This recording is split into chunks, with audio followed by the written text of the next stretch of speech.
আসসালামু আলাইকুম গায়েস। এক ভাই জিজ্ঞেস করছে কুমিল্লা থেকে যে ভাই এটা কি কারণে এই চোকারটার মাঝে এটা কেন ফিটিং করা হয়েছে। ঠিক আছে, আপনি একটু দেখেন ভাই এটা কি কারণে ফিটিং করা হয়েছে। এটা এই কারণে ফিটিং করা হয়েছে যে চোকারটা আমরা বার্নিশ করব।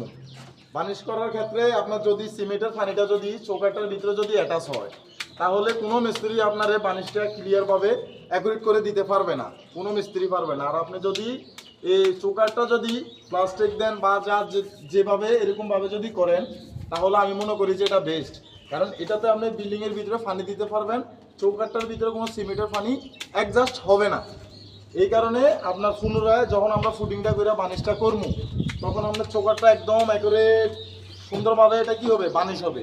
সম্পূর্ণ চৌকাঠগুলো এইভাবে আমরা পেকিং করছি, এই কারণে পেকিং করা হয়েছে যেহেতু বার্নিশটা কোনো সমস্যা যেহেতু না হয়।